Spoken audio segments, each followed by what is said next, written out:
You're listening to Real Crime, the Movie Sleuth podcast.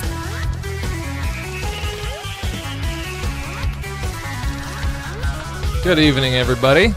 This is Jesse, Chris George, Michelle Kistner from the Movie Sleuth, and we have with us today Roxy from Super Media Bros. Hello, everybody. We've been gone for a couple weeks. Yeah, I know. Yeah. It's been a while. It's been a while. Yeah. 2 weeks. 2 weeks off, but you know what? Everybody needs a break sometimes. Nobody wants to listen to us for that long. Yeah. So, yeah, a little bit different crew tonight. No Scott Lambert. Yep. He's stuck at home. Yeah. Burning wood, like usual. So, anyways, this is episode 82 of Real Crime. I'm just going to jump right into the news here really quick. Not a lot going on this week, but first thing I want to mention our sponsors, Flint Institute of Arts. I was out there last month. Really, really cool. If you get a chance, swing out there, see the place. They've got a really cool theater there. They were doing a glass blowing exhibit when I was there. Really, really nice place to go. Also want to mention projectorscreen.com. As usual, make sure you check them out. If you guys want, we do have a code for 10% off for anything you buy on there. So, nice.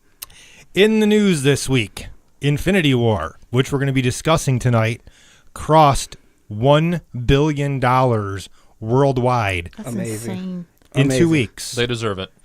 They do deserve it. Absolutely. Yeah. Record-setting numbers, definitely going to pass up Star Wars, any numbers they've made the past couple of years. So, kind of amazing, actually. Yeah. What are we projecting? I do want to preface this discussion about Infinity War by saying that a lot of people might invest a little bit too much in the hype over how much money Infinity War is making. So I think some people might have that, what do you call it? Michelle, you might know what I'm talking about, but like people just hate it just because it's making money, and it's because it's popular. Yeah, and you know, you're gonna think that it's supposed to be this amazing masterpiece of a movie, like some Citizen Kane level shit, just because it's making money, and it is a great movie. Yeah. It really is a good movie, but keep your expectations, where they should be. It is a Marvel movie. It is a dumb blockbuster, like cool, fun movie, but it's the best. Anyway, sorry, I'm kind of rolling. It's hard because it is Infinity War to go in there without having big expectations, but you gotta remember that it's only a 2-hour movie, and yeah, it's not meant to change your life. No, right? Yeah. It's a big budget blockbuster with a bunch of guys kicking the shit out of each other. Yeah, I went and saw this $1 billion movie, and it was just cool. Yeah, it was amazing. Money at the end of the movie. Or something. So. Also, Rambo 5 is finally happening after like 10 years. Stallone is going to be directing and starring again as John Rambo. Starring? Yeah. Interesting. Yeah, he's back in America again? He's going after one of his friends is going to be kidnapped by the Mexican cartel, and he's going south of the border to kick some ass. Okay. All right. The last Rambo was like fucking awesome too. Yeah, it was. Yeah, I enjoyed it. Other than First Blood, it was the best Rambo movie. It was really good. By far. Yeah. Burt Reynolds is making another comeback. He's going to be starring in Tarantino's Once Upon a Time in Hollywood, which is pretty sweet. So actually some pretty good little news blurbs tonight. Also, Bill and Ted 3 is finally happening. Good.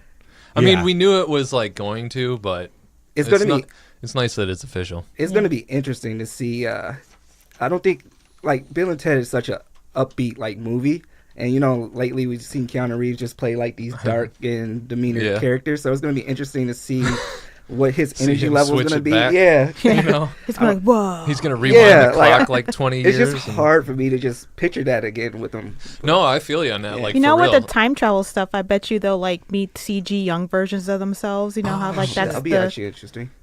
That'd actually be pretty cool. So, what else we got for news? Anything? No. New releases this week. We've got not much coming out. Breaking In, Life of the Party, and another movie called Revenge. I mean, there's like a million movies called Revenge. Like, couldn't come up with anything better than that. So, no idea what it's about.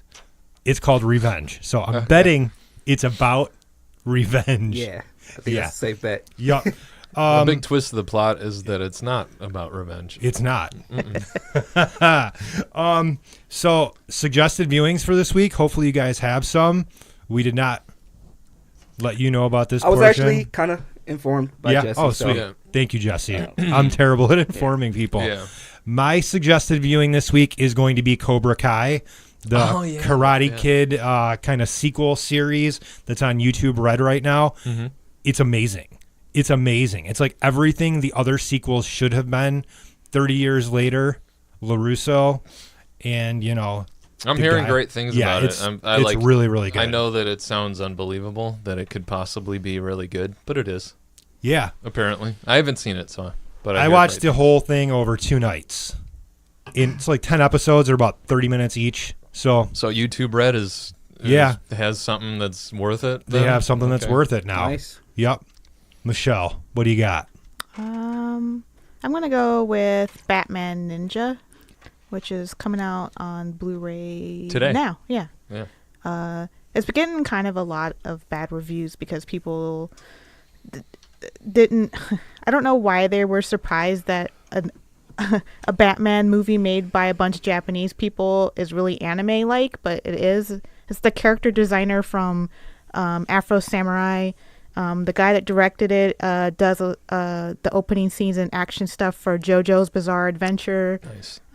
It's like a dream team of Japanese people. They just let them do whatever they wanted, and it's like, if you're into anime and you like Batman, it mixes them together like perfectly in like this weird, mashup that somehow works. The story makes no sense though. It's like ridiculous, but the action is really good, and it's like that cell shaded CG hybrid stuff, which I usually freaking hate. I can't stand the way it looks, but it works in this because they actually got a director that knows how to use that style in a good way.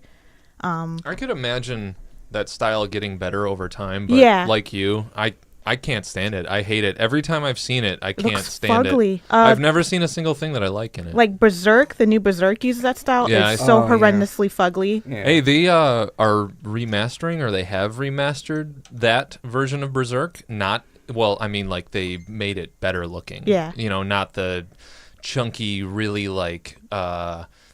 unrealistic physics and stuff. Yeah. I guess they fixed some of that and made it look a little bit nicer and re-released it as like a... I don't know, I don't know what they call that, Redux or something like that. Yeah. I think so. I think so. Rock, you got a suggested viewing? So this actually goes back to the video that we did. Okay. Back with Super Media Bros. But ATM, the new J. Cole album that dropped, KOD, that music video, by far, was one of the best music videos I've seen from J. Cole. I'm a huge J. Cole fan. I'm a huge Kendrick Lamar fan. But ATM, the what's the word I'm thinking of? The symbolism of the video, the colors, the visuals, everything about that music video is really amazing. So I second that. Check it out. If you haven't seen ATM, check it out definitely. Did you say ATM? ATM, like the cash machine. Yeah. I saw it. That's a horror movie, right? If you want to say at the end, there's death. Yeah. I think I saw that. Someone dies.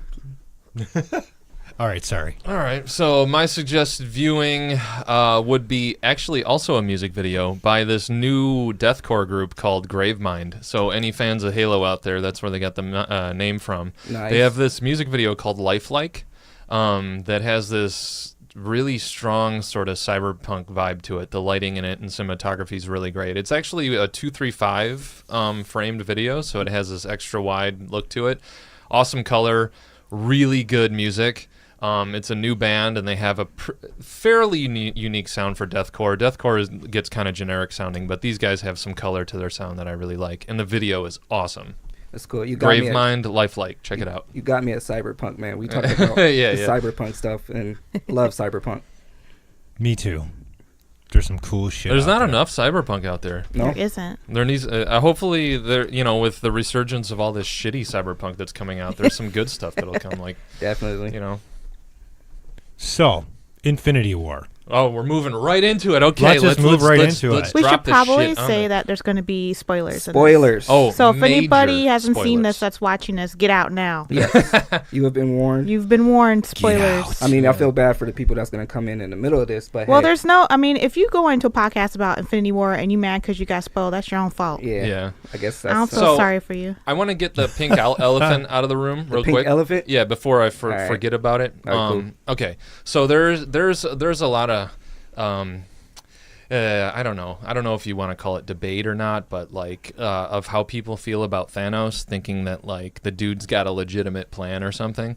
And while I believe that Thanos is written pretty well, and there is some sympathy that it kind of draws out of the audience for his character.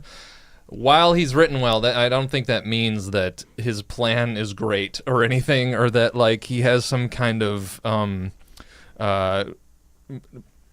as if his plan isn't morally reprehensible in some way. You know, like there's some people out there just think he's awesome and that he's doing the right thing. Okay, I see what you're saying now. Yeah. I mean, you can understand his idea. You can understand his plan, but it's not a good thing. Yeah. Like you can understand why he's doing things. He's saying, there's got to be balance, and he feels like that's what he has to do. He has to be the one to create Right, that balance. yeah. But no, it's not a morally good thing that he's doing, but you can understand as a viewer or as a watcher, understand why he's doing it. Like he has his own internal logic that's like driving why he came to that conclusion. Like he kind of does tests and stuff. Like he did it on his home planet and he did it on Gamora's planet. And he's like, oh, it worked on the smaller scale. So, It worked on 2 planets, so Yeah. it'll work on the whole Yeah. universe. So, That's I mean, some pretty shitty confirmation bias, actually. it makes sense That to actually him. is Yeah. But on the overall scheme of things, and people like, I feel like are thinking way too hard into it. Like he's a definitely. villain. Yeah. So obviously his plan doesn't make sense on like, a moral level. He's Right. crazy. He's Hitler, basically. Yeah, he's Space Hitler. Yeah. But anyway, even though Thanos is fucking awesome, he's not fucking awesome. Right. His plan is dumb as fuck. But with that said, even though it is like dumb, I guess he's still written well, I think. Very well. And, putting Josh Brolin into that role. I mean, having a great actor playing a great villain, you can't really go wrong. And honestly, there's so many shades of Darth Vader in that character for me. I love it. In a lot of Infinity War, some of those like epic scenes, the exterior shots, reminded me a lot of Star Wars, for sure. Definitely, it had that like almost like a space opera vibe to it. Marvel is definitely going into the cosmic stuff pretty hard right now, and it's starting to get into the territory where all these movies have so many characters it's almost turned into a space opera. Yeah, and it's taken a turn too. Like I got the feeling from Infinity War, like the overall theme of Infinity War is it's like sacrifice, pretty much. Thanos had to sacrifice so much. The heroes had to sacrifice so much. There's just so much sacrifice in this movie. I felt like that was like the overtone. You're right of the on film. about that. Yeah, I think. So, I mean, it's just the turn of So everyone say Marvel is the happy-go-lucky, is always a lot of humor, and I know you think there's a lot of humor in there, and I agree there's some humor in places that it doesn't need to be, but they can be dark at times, and that's what I got the feeling from this movie is the sacrifice. Speaking of, I like how this movie, it felt like to me that Disney was okay with taking a few risks with this one. I do like that it had the balls to end the way it did. Yes. I love when it cut to black and you see directed by That's it. The Russos. The villain won. I was like, yo, that ended just like that. The that bad was guy so wins. great. Yeah, I'm so happy that Marvel and Disney had It the literally balls to do ended that. with like Thanos sitting down, smiling that he won. Yeah, he gets Everybody to smile. lost, he won. Yep. There's this girl I spoke to at a place that I frequent, let's just say, so I don't tell anybody where I'm. This So people location, stop you. but there's this girl that I speak to at this location that I frequent who is highly upset by the end of the movie because, well, everyone dies and the bad guy wins, and I'm like, yeah, but that's why it's so great, because they all end, in a tied up in this nice little bow. for the good guys, and in this way, it's tied up in a nice little bow for the bad guys this time. And when you think about it, if there's 2 movies, then if you think about like the way a plot works with the 3 acts, this is the second act of the entire narrative of the 2 movies combined. So the heroes are at their lowest point, which is and then it goes up again. So if you think of it that way, that's why the second movie in a trilogy is always the darkest one, because that's the second act, first act, second act, third act. I mean, I know this is 2 movies, but they're 3 hours long. That's the middle. So we're like at the dark, point, which is a great way to end it because it leaves everybody wanting more. We're at the Empire Strikes Back now. Yeah. Speaking of wanting more, the movie is a impressive exercise in restraint, I feel. As over the top as it is, and as extravagant and spectacular as it is, I was really impressed by the Russo brothers' control of the script, and it didn't get too weird and goofy into strange unrelated subplots or anything like that. It stuck to its guns, it stuck to its simple villain plot, and it gave the audience everything we wanted as well. And they managed that story over the 4 or 5 different locations. All these different things are going on, and nothing ever got mucked up. Most of the time when you do that, and you get maybe a more inexperienced director, they can't handle all of that. We're on this planet, we're on this planet, we're on this planet, and this planet all at the same time. This time, everything was congruent. You could tell there was fine detail to every part of the separate areas of the plot that were going on. Great tonal control. I went to see the movie twice, and the second time I was like, all right, I enjoyed it the first time. This is where I just try to pay attention and see if there was any loopholes or anything I missed, and I really couldn't find anything. Everything was well balanced, and the story and plot lines, everything just held up together. So it's actually, this movie, I was just incredibly impressed. I was blown away by the scope of what they did. Yes. Everything that Marvel was doing up to now, was totally solidified for me in this movie. How they had the 10-year plan, they had the phases, and it was that's masterwork fucking planning. Totally. And you know what? Everybody talks shit about Marvel being formulaic, and they are, but they were formulaic for a reason, is so that they could combine all these different movies into one single movie, and it makes sense. That's why all these movies have a kind of singular look to them. That's why their scores are kind of similar, I think. I think that was a purposeful thing they did so that it would have a cohesiveness when they combined it into Infinity War, because Infinity War was what they were working towards. Right. But it's cool because all the other movies, when they're integrated together, they feel like one coherent thing. Guardians of the Galaxy has their own kind of feel for their movies, and they brought all their quirks from their movies into it. Black Panther has its own feel. The Avengers movies have that kind of more grounded feel to them, and somehow they combined all these elements into that felt like one singular film. Yeah, it blew my mind that they were able to do that, and it A, makes sense. And B, no part felt like it was sticking out from any other part. It wasn't just that it made sense and that they fit a bunch of pieces together. Not only did they do that, and then they made sense of 8-10 years of movies, but it was really good on top of it. Yeah. It wasn't just a safe, we'll take these pieces and put them together and then we're done. They really made an awesome fun movie out of it too that took some risks on top of it. And talking about the pieces, the transitions, the theme songs. So the scene where Cap's talking about we don't trade lives for lives or whatever, and then they ask who can get the Mind Stone out of Vision's head? He's like, I know somebody. You hear the Wakanda drums, and you automatically knew what was coming up next. I know what you're saying. It's just the theme songs from one to the Avengers on Earth to the Peter Quill to the Guardians of the Galaxy. When you first see them, you hear the music playing. You already know it's about to be Peter Quill and the rest of the Guardians of the Galaxy. You get the cues. And I love the title screen was just space. Yeah. And I was like, oh, this is Guardians of the Galaxy type stuff. Oh, yeah. Speaking of Guardians, man, I loved Rocket and Thor. Yes. There's just, I could talk forever about they need Infinity their own War. movie.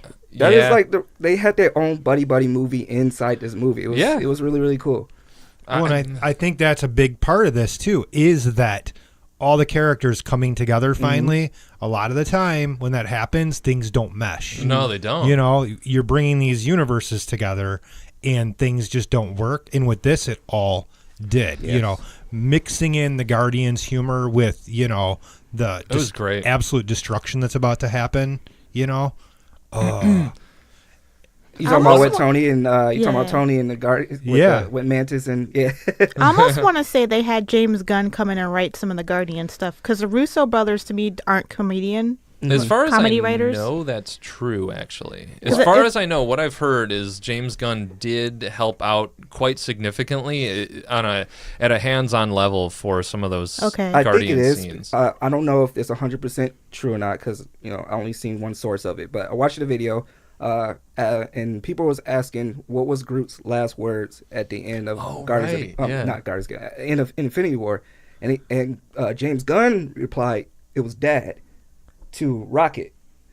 So and Really? it was looking. Huh. I don't know. Like, we got to do research, I guess. Yeah. But when looking up some stuff, he was like, said that wasn't made up off the spot. He said that was actually in the script that Groot said "Dad" for his last words when he I wonder if all of disappeared. Groot's lines have like parentheses in the script and they're Yeah. translated. They probably do. Probably. I would assume so. They would have to, right? Like the conversation Like with him what and- yeah. between him and Thor, it was like a really good conversation. Mm-hmm. I like how they don't hold your hand. They kind of like directly tell you what he says. They just answer him, and you just kind of have to figure out what he's talking about. But, Yeah, with the context. yeah. I was one of my obviously a lot of people's favorite cameo was probably Peter Dinklage in there. Oh, at the yeah. end. The It was- irony in that one. Yeah, that was pretty good. I mean, say what you will about Peter Dinklage's accent, because like It was bad. sucks. To be honest, man, it sucks. That dude cannot speak with a British accent worth a shit. But I love Peter It's Dinklage, so serious, and I you know. and I loved him in this. I did too. We need a mode. yeah. He really does that too. Like he over stresses the words a little Yeah, too much. he does. But he does that a lot. Yeah, But yeah. that's the like the flair of him, man. That's Like, what's so charming about Listen him. to him in Three Billboards. Even Yeah. when he's just doing his normal dialect, He does, he yeah. still over enunciates everything. I think it's just part of the way he talks. He's great though. I love him. Yeah. I love Peter Dinklage He's one of the best out there. for sure. So, do you want to talk about what we didn't like about it? Because there's very little I didn't like about it. Yeah, I think that some of the pacing towards the middle does kind of get a little bogged down. Can you remember like a scene where you were starting to sort of? I just remember some of the exterior shots in space where I was like, okay, when I saw it the second time, Yeah. because I already knew what was going on, Mm-hmm. it seemed to get bogged down a little bit about like the halfway point. Okay. Just a little bit. But that was really the only Yeah. thing, you know, I don't that remember ever feeling like disengaged from it, but it could have just been It's because it's the first time you saw Yeah. it. There's a little bit of a slog just in one like specific area, 5 or 10 minutes, where I was like, okay, I think you're moving so much in Dude, this the movie. like explodes right from the beginning. Right. And, It's like, going. And I think that you get up to that high peak. And then if it slogs down a little bit and then you kind 'cause of feel it. You start to notice the slower parts more in Infinity War, I think, because it is so fast paced. Oh, yeah. I think you might be extra sensitive to some of the slower parts too. Like the scene that sticks out to me, and this is only because seeing it for the second time. Even though you do get some important information from the scene when Thanos is talking to Gamora, and she's talking about how she hate that throne, and you kind of get like little background information about what their relationship was like when she was growing up and stuff like that. That scene to me kind of was a little too slow for me, but that was when the second time I was watching the movie. But that's the only thing that sticks out to me for that. What didn't you like, Michelle? Anything?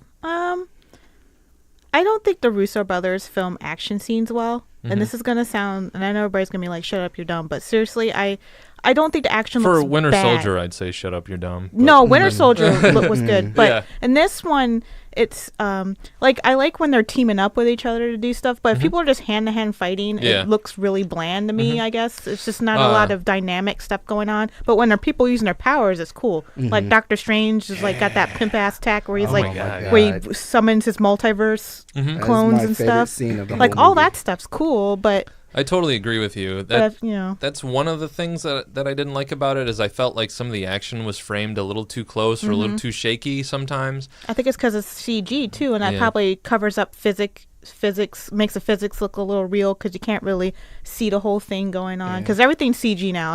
It's just the way it's going to be. But actually, I usually shit on CG and I don't like it, but it was really good in this. Wow, it was A+. Thanos is like, dude, okay, I said I wasn't going to do it to myself, but okay, can we just take Justice League for 1 second? That has a full CG villain that looks like absolute shit. Yes. And everybody's like, oh, it's CG. It just has to look like that. I'm like, no, it doesn't. And then fucking Thanos comes out, and I forgot he was a CG character. I forgot he was CG as for well. real, He man. looks so... it's mo-capped, too. Yeah, but the skin texture and shit, and like all He the feels like a wrinkles presence and everything. in the movie. Yeah. The only time I think I've seen a little mishap in the CG is when he actually initially grabs Loki by the neck. Yeah. That's the only time I've seen a little bit. It was just like, okay, it didn't mesh correctly, but then when he started lifting it up, it looked a lot better. But the initial grab and everything, that's my only time. I'm like, that's CG. That stuff looked awesome. Loki went out like a bitch, too, didn't he? I didn't really... He got smacked. I was laughing but because... he knew that was going to happen, I think. This girl next to me, when I saw it the second time, I think Loki was her favorite. And she was so distraught because he dies like in the first like minute. She was like, no. She was like, oh no, Loki, no. See, it was hard for me to feel anything for that scene because I just felt like he was going to come back anyway. I just never believed that he was just truly dead until like the end of the movie. I was like, oh. Yeah, he's not coming back. I think Loki's dead, man. Unless he was playing some weird ass game with Thanos. I think Loki's done. I don't think. I think this was Loki's died so many times and come back so many times now. But they can't bring him back, especially because he was not part of this. Right. You know. Yeah. I think things up to that point are pretty much going to be set in stone. And I kind of hope they do that because that will continue them carrying around those big balls that Disney had to actually do what they did in this movie. So I don't know. So are you saying Gamora's gone too? I think she's in the Soul Stone. She's trapped in the Soul Stone. Okay. Yeah. I think I'd be sad if she's not back. I love what JD3 said, actually, when we were doing the Play This video, when he talked about he thinks that Thanos is going to have some regret about losing Gamora and try to, like, in his arrogance, try to bend the rules of the stones and get Gamora back, but also have it both ways, you know? Right. I don't know. Maybe. But anyway. She's such a strong female character that it would be sad if she didn't come back. I didn't like how that's... Well... I did like that whole scene actually leading up to her death, but I didn't like him throwing her off and her dying. I just thought it was really weakly done. It just looked really weak. It didn't have the power it was supposed to have. I felt I wasn't as affected by it. Like when it happened, I was like, oh, yeah. I don't really know like why that didn't work. Well, because she just kind of fell. Yeah, and died. It wasn't like he choked her out or... Maybe they did it on purpose. Like maybe they didn't want it to be a big deal because they're going to bring her back later. I don't know. We talked about it, and we talked about how if there was no music and it was just more silent and he got it over with quickly, it'll probably have more of a lasting effect. But what I was saying is that that was probably my heartbreaking death of the movie, and it wasn't because of Gamora. It was more because of Thanos himself. You know, he prepared himself for that loss. So everyone talks about Peter Parker and how his death was like the most heartbreaking. Even though he's the bad guy, I felt for Thanos because he's like, he has to do this and he's sacrificing the only thing that he loves in the world. It's just like, damn, dude. Like he's that serious of a villain. Yeah. Yeah. If the opening scene didn't solidify for you how like terrifying he was, then sacrificing his own daughter to do what he had to do, of course. Yeah. Dude, I straight cried during Peter Parker's death. Yeah. I was like, that was so perfectly done, like how he was starting to feel bad, and then he turns to Stark for help, and Stark can't help him, and he's just holding him in his arms, and he's crumbling dust, and he's so confused, and he doesn't know what's happening to him. I was like, blah! And that's the first time Stark's ever took like an actual just giant blow to his ego. Like he just couldn't do anything, and that's never happened really with Stark, where he can't help somebody. You know, they're all superheroes. I think that's what's so devastating about that ending is because they're superheroes and they're always able to save everybody, and they can't, and they're so helpless, and they've never felt like had a crushing blow like that to them. In Spider-Man Homecoming, Robert Downey Jr. Tony Stark has a line about something like, if Spider-Man dies, if Peter Parker dies, that's on him. And it's a neat little eerie premonition to Infinity War. Neat little I forgot about trick that. there. Yeah. Oh man. When they're on they're on like a building or something after that scene in Homecoming where Spider-Man tries to go save the boat or something. Yeah. He takes the suit. Yeah, and he takes the suit away and he tells him it there. There's always a boat. There's always a boat in There's superhero always movies. a boat. Yeah. There's always a boat. The one thing, even with the close framing of some of those shots and some of the like your I guess your critique for the movie, my biggest one, and it's one that's been ongoing, is the treatment of Bruce Banner in the last few films. He's turned into the Jar Jar Binks of the Marvel universe, and I as a really big fan of Hulk and Bruce Banner, I'm highly disappointed in the way they're treating his character. He just is this dopey, stupid, useless idiot. Through In the last couple of movies, he's been that. Yeah, and the messed up thing is he is not an idiot. Yes. He's a brilliant Exactly. scientist, and they Why should am be I watching using Hulk it. if he's not, or Bruce Banner if he's Yeah. not going to be Bruce Banner? I've just been recently rewatching some of the movies, and I discovered the last actual good scene that he actually had was towards the beginning of Age of Ultron, where you actually get that Professor Bruce Banner that he's supposed to be. Like he's articulate, he's smart, he has the degree in gamma ray and biological or whatever, all the crap that he has. But like he's really, really smart. And in all the recent movies, he's just like, you don't get that from him. I'm laughing at Kyle. He just commented, Tony. How many times did he say Tony? Oh, Tony. During Infinity War. Yeah, he was the fucking what was his name? The British are coming. That was his character in his movie. Just like Thanos is coming. We can't stop him. I don't know why they had to put him in the Hulkbuster armor. Put him back in Wakanda. Have him help Shuri figure some shit out. Put Bruce Banner to use. Like, write the guy a good role. Well, I'm like really just peeved by it. In all the trailers, I mean, they pulled a bait and switch. They showed Hulk in the trailers in Wakanda, and then he's in the Hulkbuster he gets his armor. ass fucking whooped in the first 5 minutes. It was awesome. I fucking loved that. Yeah, but still. But dude, I wonder what was the reason why they took that scene out of this movie. What do you think?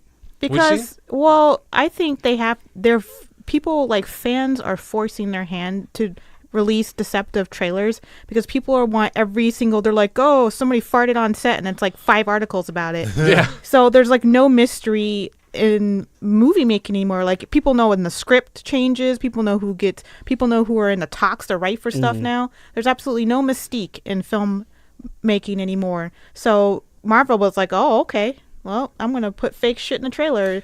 But now, now, and everybody watched it. Like, there's a part where in the trailer, when Cap's holding Thanos' Infinity Glove, he only has 3 stones in the trailer. And in the movie, he has he has all of them but the Mind Stone. Yeah. Oh, that's interesting. I was like, catch that. I was like, really damn, they switch. nerfed him in the trailer. Yeah. Well, see, that makes sense. That change is a small change that like only like people were like, oh my god, yeah. So Thanos have this many stones in the scene, so that means he could do this. The Hulk was like a big thing. I feel like it's like a huge letdown. So like through the whole movie, like, yes, we're gonna see the Hulk again. Yeah. All the Hulk fans that want to see the Hulk again, they don't get that at the end of Infinity War. So it's just... Well, Bruce Banner's character in the movie is basically the stand-in for the audience member who hasn't seen all the movies prior to this one because he was gone for a couple years. But can we make that somebody else, please? Well, I know. I'm just saying that's why they... Sorry. That's what his role was, basically. Because he'd be like, oh, what happened? And they'd be like, oh, actually, Bruce Banner, we'll catch you up. Actually, dumbass Bruce Banner who doesn't know what the fuck is going on. We're going to explain everything to you. Because he was like that really bad... I mean... Ragnarok, he's like cool in Ragnarok when he's Hulk, though. That's like a Hulk ass movie. You know, it's like Planet Hulk mashed with like other shit. Yeah, I don't have any problem with the way they depict Hulk. Yeah, but it's just Bruce Banner. But he's bad in that one too. He's like really neurotic and like just lost and just really out of character. Yeah. For the people who never saw it before, like I took my sister and mother when I went to see this the second time, they would never know that Bruce Banner was a smart person. Yeah. They just see, oh, this is a Jekyll and Hyde character. He's like a literal genius. Well, what is Marvel's problem with the Hulk? That is a major issue they've had since Ang Lee's movie. They've not really dedicated or really made Bruce Banner and the Hulk like a really important or integral part of what's going on, and he should be. He's one of the main characters in the entire thing. I think at some point maybe Bruce Banner and Hulk got away from them because of the complications got away from them creatively, I mean, because of the complications with the rights to Universal Studios, and maybe Marvel didn't really have a plan for it because they weren't sure of the fate of the rights to Hulk, maybe. And they didn't really know what to do with him for a while, and they're just kind of spinning their wheels, I guess. I don't really know. So did Marvel and Sony, they did get together, right? So they have... Technically speaking, yes. They're like a for mutual... Spider-Man only. So not the X-Men. It's not for the X-Men right now, and it's still not for Venom either. They've already said strictly that Venom will not be part of the Marvel universe whatsoever. So any ideas we have of this Spider-Man being in the Venom movie, it's out the window. Not going to happen. That's ridiculous. It's going to make me enjoy the movie a lot less. But, yeah, me too, because he's an awesome Spidey. Venom without Spider-Man is like... what's the point? That's like peanut butter with no jelly. Yeah. It's like cereal with no milk. It's like hot dog with no bun. Yeah. It's Batman without Joker, literally. Yeah. Literally. It almost is. Literally. Yeah. Man, hopefully... God, I don't know. If I was... Chris Ayers, I was talking to him earlier today. He was saying if it was anybody else besides Tom Hardy, do you think anybody would give a fuck about Venom? No. Really, though? Like, if it was just... Only comic book fans. Unless it was, like, some other A-lister. But, like, if it was just a regular dude, like a B-list TV star as Venom, would anybody see the movie based on that trailer? I don't think so. No, because the trailer was basically garbage. Yeah. Yeah. The trailer was mediocre as it gets, but... You're talking about the initial trailer or the new one that they dropped? Whatever, the new one, too. I didn't like either... Well...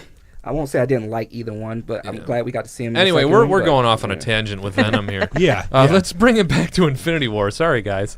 That's all right. That's what happens here at Real Crime. Yeah. We break the law. It's crazy. The only other nitpick I had with Infinity War was just some of the jokes. Again, just like usual, Marvel, and I was expecting it, that some of the jokes were just a little inappropriately funny sometimes with like other... for the only one two actually I had a big problem with was... I think it was right after the scene where Peter Quill was about to shoot Gamora, like literally in the face, and that serious scene with Thanos, and he turns Mantis into like ribbon and Drax into like little cubes or whatever. It was a pretty hardcore scene, and then I could be wrong about this, but right after that scene, I'm pretty sure is when they go to Wakanda.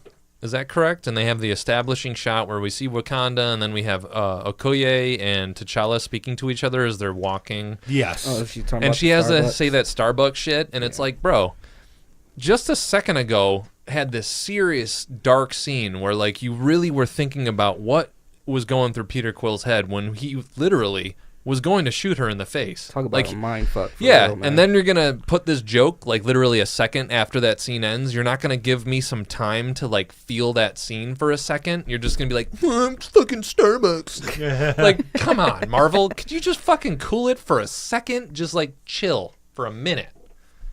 Let me feel it for a minute. They can't. They do that with the...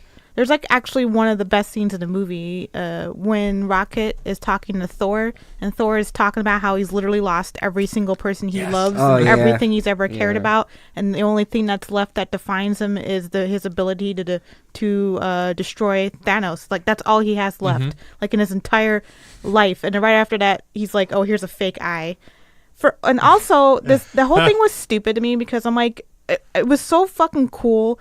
Like that eye was like the patch was a visual representation of like all the loss he's gone through. Exactly. Like, and it was like a visual reminder that goddamn he's even lost a fucking eye. Yeah. And then they gave it back to him, and then he's just like regular Thor again. It's no big deal. I just didn't understand why they did that. It's almost like he was taking his father's place too. Well, like you said, it's kind of the same thing. Like Marvel, could you give us a minute and appreciate what this means for a second? But they just give him his eye back. Like, there was no big deal. Right to before that, Rocky's like, well, I could lose a lot. I could lose a lot, really. Like a quick joke before he gave him the eye. So, yeah. I think that's just part of them not wanting. I don't know, not wanting the characters to be too different or changed. I don't know how to explain it. Like, you know, like in cartoons, like you have characters, they just look the same for like 20 seasons. Like they wear the same clothes. It's I think Marvel kind of likes that a little bit. I mean, they gave Thor a haircut or whatever, but I feel like they're also, I don't want to be like, they're also trying to sell merchandise and stuff. No. So I've never seen anything for sale with a Marvel logo so on I'm just saying, like, maybe they try to keep their look, you know, consistent, I guess. Yeah. But I just thought it was, first of all, he looked badass with an eye patch. Oh, yeah, it was he did. cool. Yeah. It's fucking like a little, it's like, I like how they're kind of dipping into unworthy Thor. He doesn't have his hammer anymore. I mean, it's not like directly out of that like I'd still love storyline. to see Beta Ray Bill, man. Oh my God. I want to see him so bad in live action. That's one of those characters that like I thought I would never get to see in a movie, but I have a feeling maybe. In the next one? Not in the next one. I'm just saying, I think maybe before I die, I might see Beta Ray Bill on the This big may screen. be going off Infinity War, but they alluded to him in a movie, and I can't remember which one it was, but there's a scene where you're... it's Thor Ragnarok. Doesn't he have like a statue he has or a something? statue, yeah. Or like a So not like a statue, he exists. but like a it was face, like a little, like a bust or something. It was on like on the building. It had a whole bunch of and had the Hawks on there, and it had Beta Ray Bill. So he exists in the universe. So what about, I wonder if Howard the Duck survived Thanos smashing the collector's place, and he's going to be in the next one. Ooh. I would love to see him do something with Howard the Duck, man. Please. Yeah, because when they threw him in there for the one scene before, it was great. Yeah. It Well, was great. he's in Guardians 2 as well for a second. He's Yup. in the what planet is that where geez. It's the cantina scene in Mos Eisley. Actually, it is kind of a cantina scene for Guardians 2, Yeah. but yeah, he's there. I really do not want to see Howard the Duck go to waste. There's just so much cool. I was really glad. It's so bizarre to me that we're in 2018 and they're just now getting into the 70s stories in Marvel. Like, that's just weird to me, I guess. But like the cosmic stuff is so cool, and there's like barely any cosmic characters though that they have. Like Adam Captain Warlock's Marvel, not going to be in this because he's going to be in Guardians 3. Yes. Silver Surfer. Who the fuck has the rights to that? Fox? I think Fox does. I could have swore. Well, I know that Fox had that deal with Marvel, so it's possible we could get Silver Surfer and X-Men because I believe X-Men was with Fox. So I don't know if they're gonna. The whole big thing is that are they gonna reboot X-Men now that they have rights, or are they just gonna kind of integrate them in? I don't know how they would integrate them in, but we'll see. Because I know they did. They had that deal with. I want to see Silver Surfer again. I would. Nice well, he's like such an integral part in like the story and the comic. Yes. I just, to me, I was actually really interested in the movie because it's diverging enough to where I don't know what's going to happen because there's all that cosmic stuff that happens in the comic, which is fucking really cool. It's all this metaphysical, like he's fighting like the physical representation of eternity and life and death and love and hate and stuff. Like that shit's not going to be in this movie. That's just way too out there for this universe. But I don't know how they're going to like wrap this up without all the cosmic shit because that's all that's left that's powerful enough to fight Thanos. Is I mean, and the thing, I mean, is it spoiler to talk about what happens in the comic? No, go ahead. I mean, Gamora is who like eventually gets the gauntlet off of him, but Gamora is like all like that zombie shit in the comic. God, speaking of Gamora, that torture scene with her was fucking awesome. God, the way sweet. The way they start the shot, Nebula looks all together, but it's like a forced perspective thing, and they slide to the side, and you see she's all disconnected. I was like, oh. Really clever. They took that part from The Empire Strikes Back, too. Really? Yeah, probably. It was pretty similar to the Han Solo torture scene. Oh, whatever. Yeah, sorry, guys. You're imitating greatness, and it is a great film, so. Well, we're getting back to like what you were saying about the plot, not plot, but idea for Thanos. The reason why he's doing this, he thought it was dumb. You really think it's actually a dumb idea?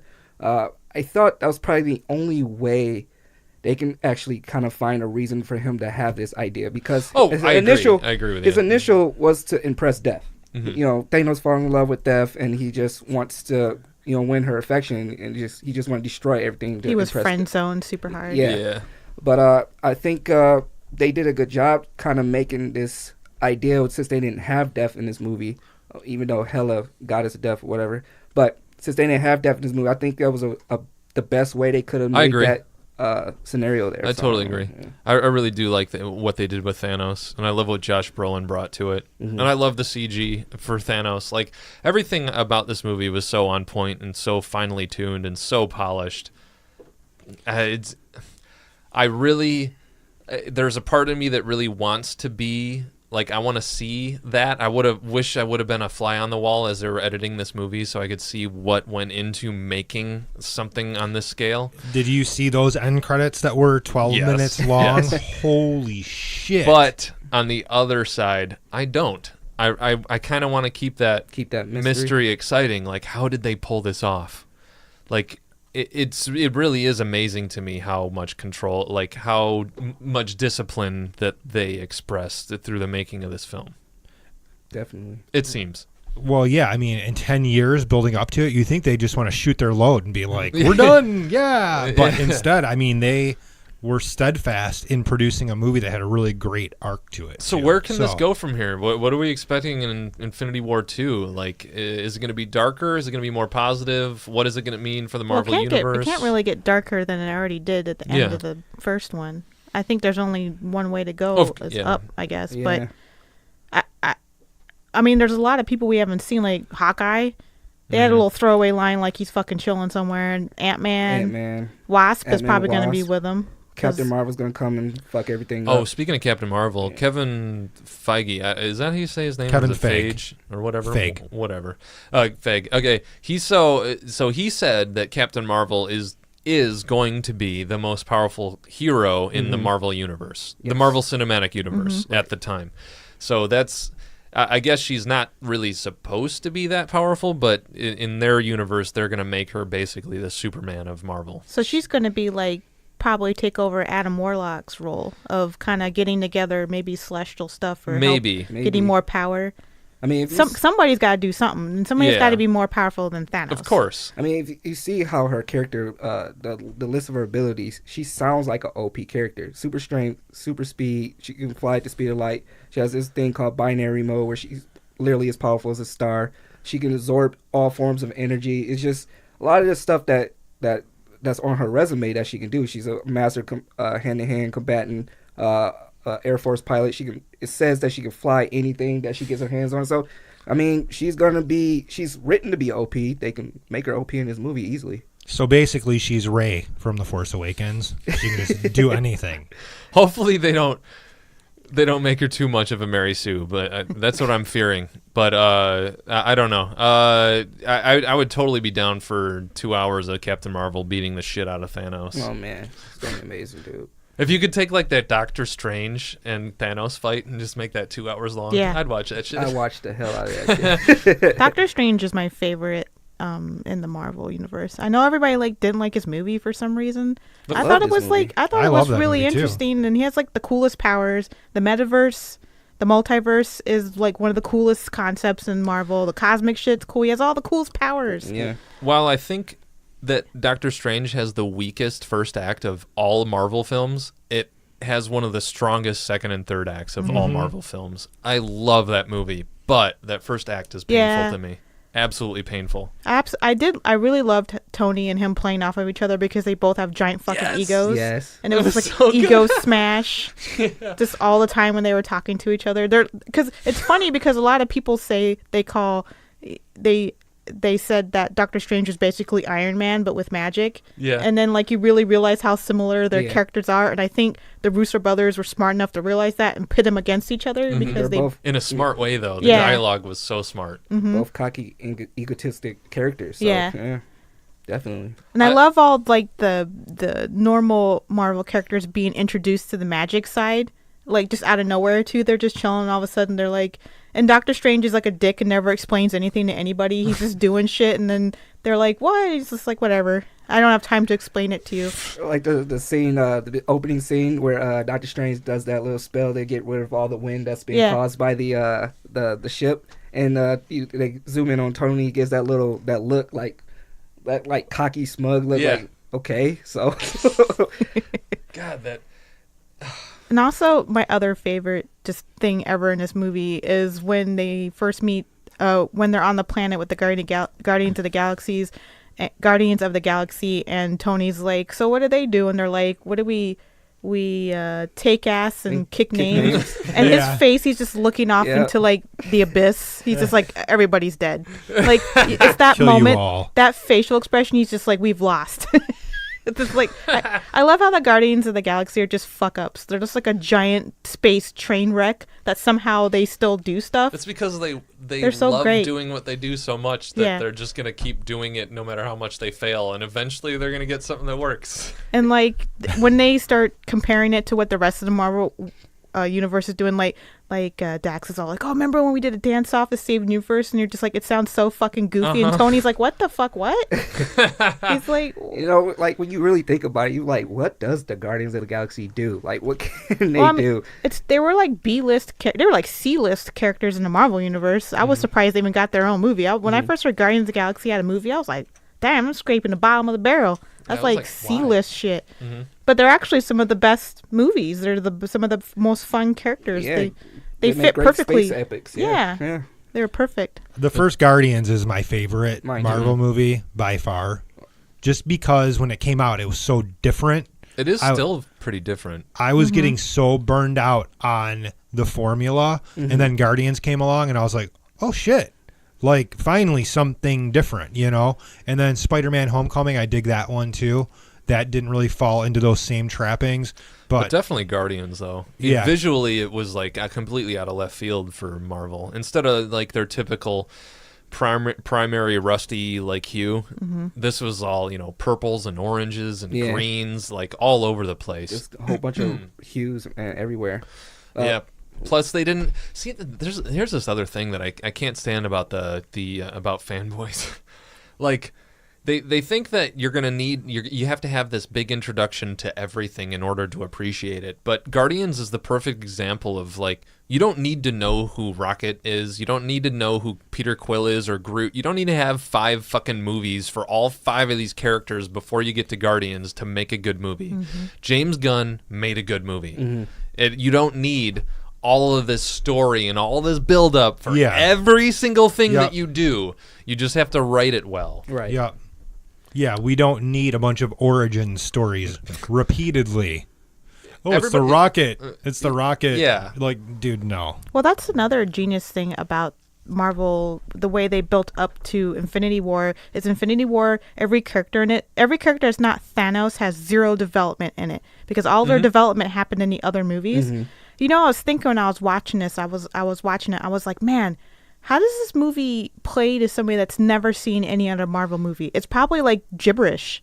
I mean, they kind of help you out with, like I said, with Bruce Banner's like, oh, what happened to the Avengers? Oh, they broke up. Oh, what happened to this? Oh, this is over here. So, like, and I noticed a lot of critics I could tell the critics that A, don't watch superhero movies, B, didn't watch any of the other movies, and they probably got a screening to this one and had absolutely 0, like, context for anything, being like, it's nothing.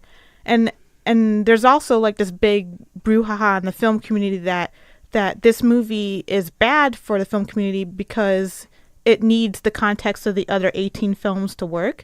But I feel like Marvel is literally the only franchise that does it this way. It's not like, I mean, how many other people have tried? Universal tried to do it with monsters and they failed with the first fucking movie, no less.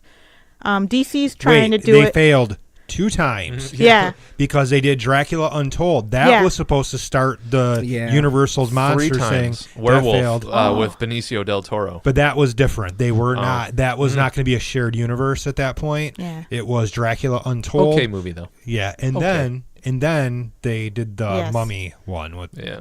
I mean, this is a formula that only Marvel has perfected. And no other studios have tried. I mean, DC's even tried to do it, and they got their own issues going on with, their shared universe too. This is like a one-time special thing, and I feel like Infinity War is it's a movie, but it's less of a movie and more of an event. Yes. And it's very comic book the way all these movies have been constructed, like each movie is like an issue or like a trade, right? And then like comic book fans are very used to the idea of crossover events. There are crossover events, like if you read, like say Crisis on Infinite Earths. Yeah. That's a giant crossover event that requires you to have knowledge of a lot of different stuff in the continuity for it to make sense to you. And like this is the movie version of Crisis on Infinite Earths. Like it's 100%. a crossover event, but in movie form. So it's like basically following the format of comic books. But I feel like some film critics and this don't understand that concept and like just throw the movie away like it's just trash Right. when it's actually like this huge achievement in storytelling. And it's not. Totally agree. It's not a genius movie itself, but the way they got to the movie and the way the movie is constructed is genius. It's a geniusly produced film. Yes. I would say. Yeah. As far as a production goes, it's staggeringly impressive, I think. Well, and then they took the time to actually do this for 10 years in all these movies. It actually, we didn't really mention this, but it's actually kind of like how the old serials were in like the 50s, where, you know, you would just get a movie every once in a while and it all added up to one bigger picture, you know, and that's kind of what this is. It really is. I heard it also described like TV episodes with ginormous budgets, which I can kind of see the comparison, but I mean, most of the movies are standalone, like especially the origin ones. But this is not a standalone movie whatsoever. It is not self-contained enough to be standalone. You need so much outside information for that movie to make 100% sense. But if you do have that information, if you've seen all the movies, then it's an incredible, staggering achievement of seeing all that shit coalesce in the one singular narrative. It like blows my mind. When I was watching it, I was like, I would not get these two people talking to each other, all the nuances of it, if I hadn't seen all their movies prior. And now they don't have to waste any time in a 3-hour movie. They had to waste 0 time on developing any other character but Thanos. Right. He's the only person that has an arc in it. And like it just blows. It's so fucking smart to do it that way, though. It's so smart to have a 3-hour movie where you don't have to develop anything, and everybody still knows what's going on. Kevin Feige, man. It's fucking cool. I don't know. The dude's a I kind genius. of geek out about it. This is a cool thing that this one. I mean, I don't know. I mean, I don't think Disney's like the greatest. They're shady, and of course superhero movies are big business too. But I wouldn't say that they're shady. I think that they have these massive properties. They've got Marvel and they've got Star Wars. And I mean, honestly, if I owned Marvel and Star Wars, guess what? I'd be milking the fuck out of them too. I mean, we're talking billions of dollars, so I can't blame them, but they were smart about it, I think it proves that they were smart. I think Infinity War proves that they knew what they were doing the whole time. Even if like it wasn't perfect, they perfected it. Just like you said, Michelle. Like even though there were some ups and downs, and like even though there are some movies that aren't as good as others, over time it's like Infinity War. They listened to everything.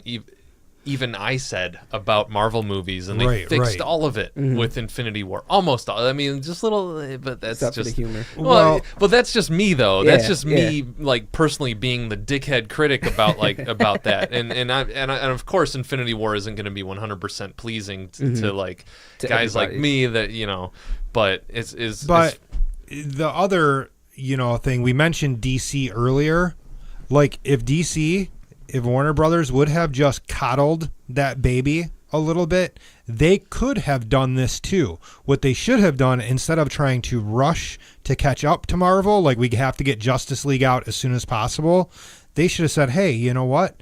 That platform worked for them. So what if we're 10 years behind them? Let's take our time and be patient and develop these characters before we jump in and actually try to put this out. I don't agree with you at all. No? No, Okay. I think they fucked up not in that way. I think they fucked up by not letting the vision happen. They did it with Man of Steel, where they kind of let Zack Snyder and Christopher Nolan make the movie they wanted to. Then Batman v Superman, obviously they chopped like 45 minutes out of it and ruined it. And then Justice League, we know what happened to Justice League. They should have just let that they should have just let Zack Snyder make the movies he was going to make, so at least we could have a singular arc for Superman all the way through. At least we would have a strongly established Superman by the end of Justice League, even if the movie sucked. But they couldn't even do that. They knew what Zack Snyder's plan was going to be the whole time. We knew that Justice League was going to be the hopeful, positive movie that it was always going to be, and people acting like that they were course correcting because Batman v Superman was too dark. That's not true. Justice League was always going to be the uplifting, fun movie, but Warner Brothers got scared because they suck ass, they're shitty, and too many cooks in the kitchen. Yeah, and they course corrected way too hard. There was too much fear in Warner Brothers, and they were like, "Oh fuck, we can't make it too dark. Anything that's dark, we're gonna take it out." We literally, they went so far as to literally make blue scenes orange. Why? I don't know. It looks like shit. Like blue scenes orange? That's what I mean. Like, it was all blue tinged before. Yeah, they went so far into course correction that they literally made scenes brighter just because. Like, watch the very first Justice League trailer that got released, and then watch the newest Justice League trailer right before it came out. That was from all those reshoots they was doing before. Wow. Yeah. Justice League is like a perfect example of how not to do a team up movie, and it's unfortunate because the characters they're using in Justice League are so iconic. It was the first time they was all in. Yeah, those characters are so burnt into people's brains. Like now, people don't kind of understand how Marvel and DC were before they were in movies. Marvel characters weren't as popular as DC characters. Like, if you ask somebody before they made Iron Man was like a B tier character. Like, Iron Man wasn't like the flagship character in Marvel at all. Superman or Batman. Yeah, people. If you ask somebody 10 years ago about superheroes they know about, they'd probably say Superman, Batman, Wonder Woman, Joker. Spider-Man. Maybe Spider-Man was always Marvel's flagship character. It wasn't really. It wasn't Iron Man. But they had these characters are so iconic that they didn't even really need to do anything with them. People just know how Batman is. They know how Wonder Woman is. They know how Superman is, and they didn't let Zack Snyder just do what he wanted. Let him have he had the whole thing planned out, man. They would have been fine. Just let him do the thing. I was saying about Guardians, you didn't need an introduction for all these characters that nobody knows about. Yeah. You don't need an introduction for characters that everyone knows about, like Flash and all that. Like, we already know who Flash and Wonder Woman and Superman and Batman are. Like they did with Infinity War, the only guy that got an arc was Thanos. We should have had an arc for Cyborg, maybe, and Steppenwolf in Justice League. But everybody else, we know who they are. Fucking shut up. Let's get the show on the road. Let's just have him, fucking have Aquaman throw sharks at Steppenwolf, and let's do it right, man. Doing shit, man. We didn't need to have 500 different origin stories before we understood who Flash was. Everybody knows Flash. There's 4 seasons of TV that everybody knows who Flash is now. We don't need all that. That show's shit. It is shit. Yeah. Yeah, DC's just, man, it makes me mad because I like DC comics more than Marvel comics. And actually, their comics in the comic world, DC's doing better than Marvel. Marvel's comics right now is like shitstorm, and they're leaking money, and their writers and their artists are leaving. It's like crazy shit's going on at Marvel. The arcs that they're doing right now. Yeah, they reboot their shit like every 5 minutes. Like, Marvel's comic side right now is like a hot mess. DC's doing great.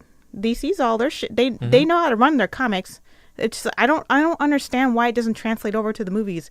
And their animated movies are pretty good too. So I just don't get what the disconnect is when it comes to their cinematic universe and trying to make it a little cohesive and I just don't get it. They just pick weird shit to do too. They're like, let's make Suicide Squad for some reason, even though we haven't made any good just regular movies pretty much. And then let's make let's do what are they gonna do? The New Gods. Let's do one of the most esoteric, metaphysical fucking storylines ever, even though we can't even make a Justice League movie. Like, I just don't understand anything they do now. Suicide Squad, I know we got way out into the weeds again.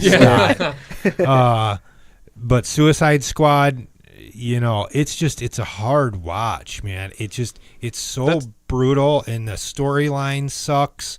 That's another one. Could have been as good as Guardians. It could have been great, and that's what they were trying to do with it. I'm sure. Yeah. Like, these offshoot characters, with a couple of the main ones thrown in there. Yeah, no, nothing about him. He was hoping for I don't know. It was just a very choppy movie. That's another movie that got destroyed by Warner Brothers because they're too scared. They're such.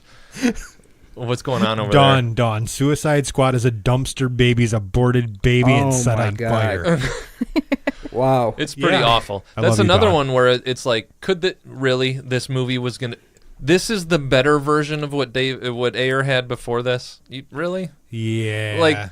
That's a thing. Like I just can't believe that the version of Suicide Squad we got was better than the one that they signed off on with David Ayer when they first came up with when they were first doing conceptualization and everything and saying like, this is the story we want to make.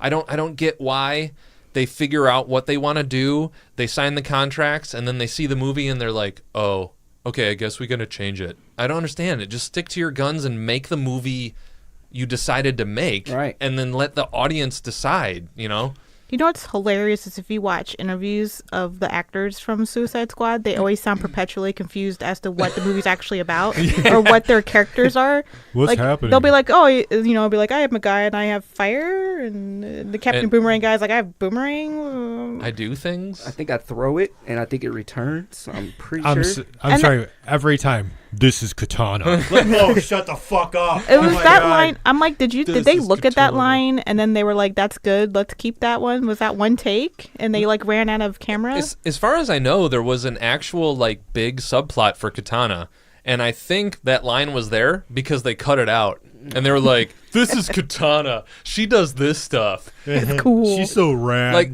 that's another one. Like if you watch the early trailers for Suicide Squad, there's a lot of stuff in there with Katana, and I guess there was this huge subplot with her and her father and all this other thing that was supposed to happen. It was probably cool. Yeah, that was probably really cool that, we got an introduction to Katana.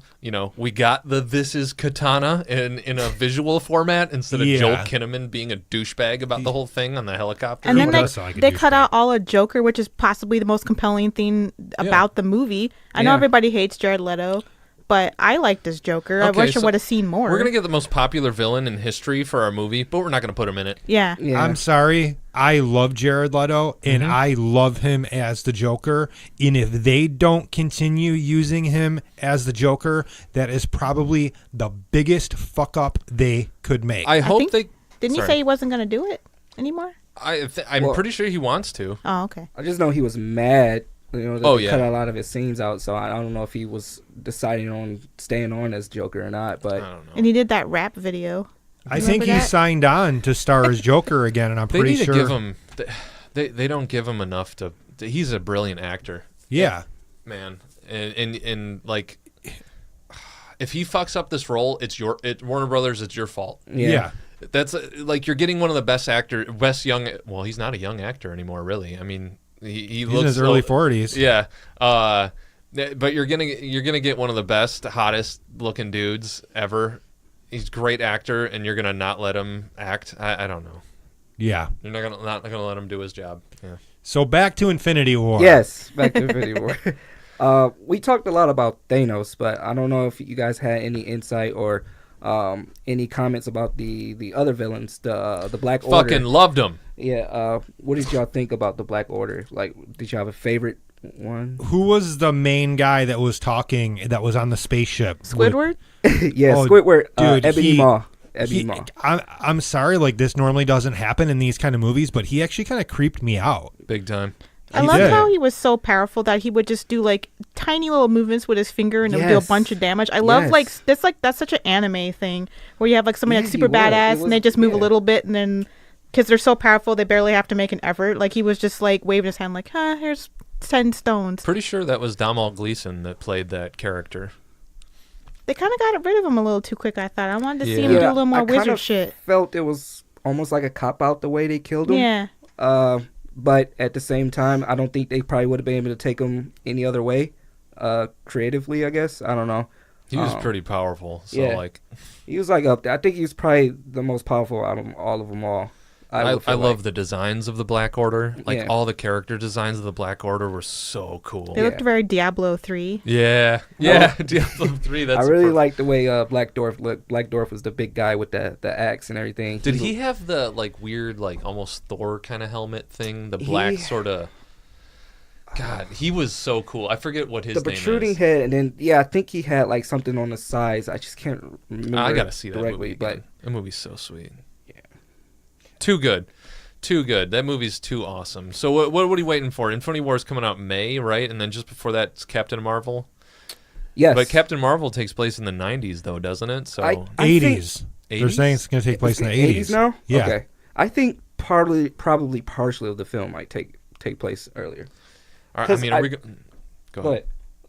Because I just feel like I just don't feel like why do we need to take it back to the 80s?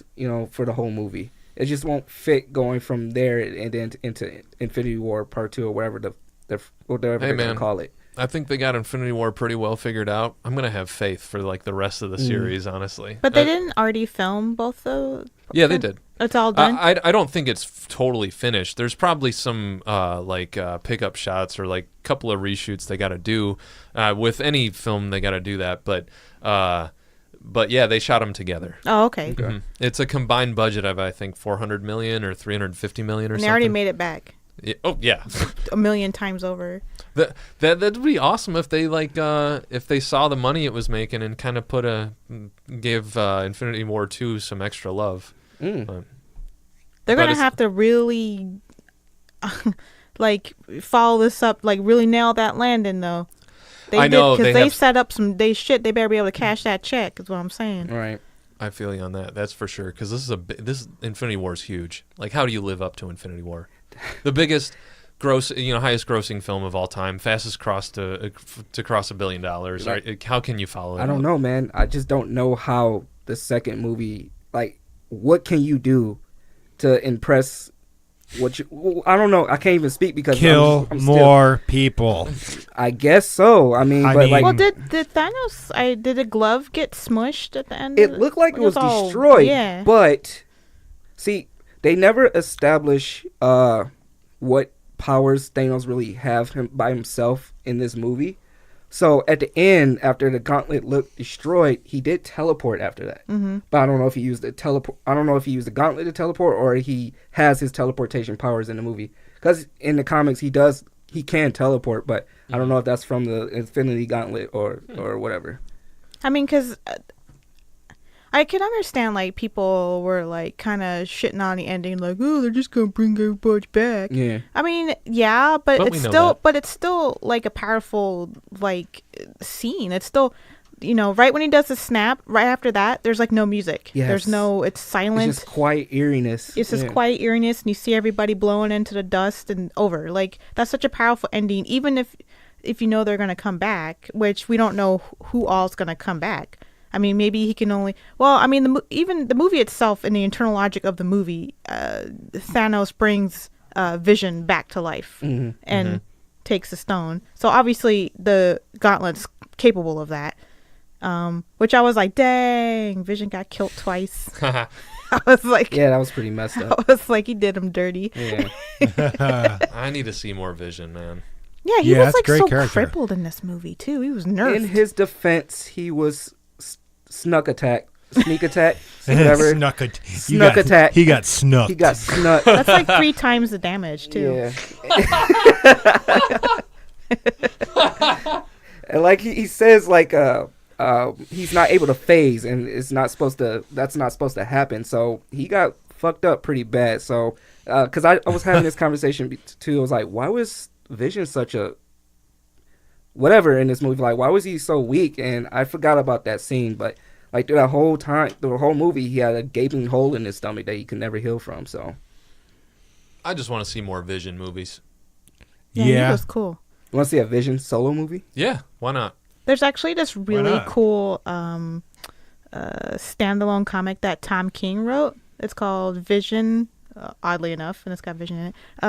But in it, Vision goes rogue again, and he builds a family out of like parts of himself, and they're all like little mini visions. Like he has a kid and a wife, and he moves into a suburban neighborhood and tries to live a normal life. And it was actually like this is after he broke up with Scarlet Witch, even though they talk about it in it. Who would break up with her? Oh, Vision. man. I wouldn't. But I liked. I love you. I did like seeing Quill finally confess his feelings for Gamora. It was nice to see that kind of little closure on that relationship. And everybody's all mad at him because he totally fucked up the whole plan. And I'm like, dude, he just found out his love of his life died. He's fucking one thinking straight. Yeah, I mean, I was having this conversation with another friend too. It was like, at that state of mind, like if your mother just died or whatever, someone just took someone you love, you really think you're going to act rational in that situation? Fuck no. Especially Peter Quill. Yeah. He's already not rational when he's just normal. Right. Yeah. So, I mean, like, all this hate that he's getting, and like Chris Pratt's got to be sitting there like, dang, man, everyone's dogging on my character. It's just like, I mean, in a situation like that, you would not act rationally. So I blame him, but I don't blame him, if that makes sense. He did what his character would have done in that situation. Yeah, I mean, you have to follow through with all the traits of the character, and that's what Quill would do. Mm-hmm. He never acts rationally. Never. Ever. I can't wait for Guardians 3. Yeah, I know. You liked Volume 2 when you watched it again? Yeah, well, I mean, it's grown on me. There's a lot of stuff I don't like about it. I still feel like the most important arc of that movie it goes out with a whimper, honestly. The whole father plot. Yeah. It's great, and I really appreciate what they're trying to do with it, but like every time it gets there, I'm like, I don't care. Because it happens way too late in the movie, and there's nothing like really building up to it, and it's just kind of like, oh, I'm your father, and it's like, okay, I'm supposed to care like right now about that. I don't know. It was really, and I agree. Like I didn't really care either, but it was really just there to just kind of give confirmation of why he was able to handle the Power Stone, I believe, in the first Guardians. Like even though I don't like that, I don't like how it was pulled off, but I still like what it is, and I still like what it means for the story. Mm-hmm. And of course I love the special effects in Volume 2 because it really shows Marvel starting to like. Well, Doctor Strange really was when Marvel started to go really wild with it. But Volume 2, like, there's some really clever special effects in there, and all the what is it? Mandelbulb construct. I forget what they call that. The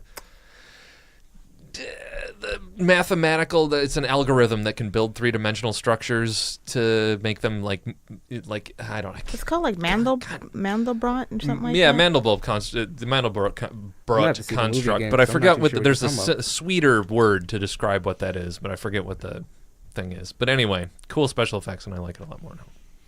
All right.